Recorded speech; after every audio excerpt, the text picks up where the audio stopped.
ассалому алайкум дӯстон, тамошобинон ва мухлисони паплинҳои сангчадору бесангча. имрӯза навори мо аз бозори Корвон, аз ҷое ки паплинҳои сангчадору бесангча аз тарафи соҳибкорон ба фурӯш гузошта шудааст, хостам ба навор гирифта пешкаши шумо намоям. Марҳамат, тамошо кунед. Инҷо ман якчанд намуд паплинҳое ки аз нақшҳои атласӣ нусхабардорӣ шудааст ба навор гирифтам. Марҳамат, бинед. бисёре аз ин паплинҳои нақшҳои атласӣ нақшҳои имсола буда айни ҳол ба фурӯш гузошта шудааст. инҷо аз як нақш чанд намуд рангашам ба назар мерасад. Масалан, айнаш сурху сафед, дигараш сиёҳу сафед, айнаш бошад дигар ранг, айнаш бошад дигар нақш. инҷо чанд намуд нақшаш ба намоиш гузошта шудааст. шумо бошед дӯстон, пеш аз наворро тамошо кардан лайк ва обуна шуданро фаромӯш накунед. то қадри имкон агар тавонед видеоро поделитсия кунед, то дигарон низ огоҳ шаванд. дастгирии шумо бошад, ин пешравии кори мо мебошад.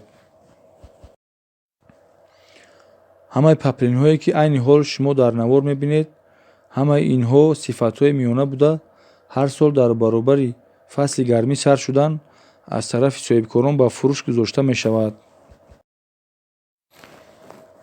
ин сифати паплинҳо дар нарх нисбати сифатҳои доимгоҳ хело ва хело ҳам арзон буда нархаш ҳам бошад дастрас аст.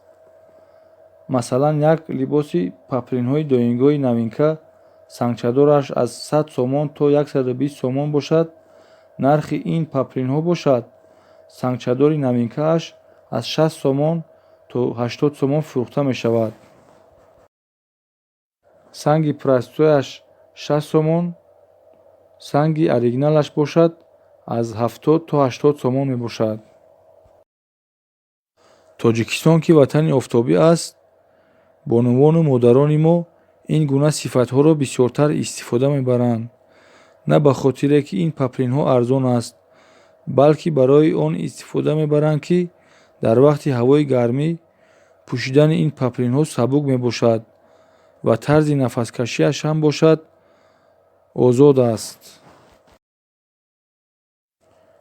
барои ҳамин ҳам шумо метавонед харидорон ба бозори Корвон омада аз ин гуна сифатҳо ба худ харидорӣ кунед ва дар вақти ҳавоҳои гармӣ истифода баред. суроғаи мо бозори Корвон, тарафи Пажарка, Абтови Рияд. ё бо номерҳое ки дар экрани ин навор гузошта шудааст ба тамос бароед. ман бошам ба зангҳои шумо озодона ҷавоб медиҳам, ё ин ки фикру андешаҳои худатонро тариқи комментария нависед.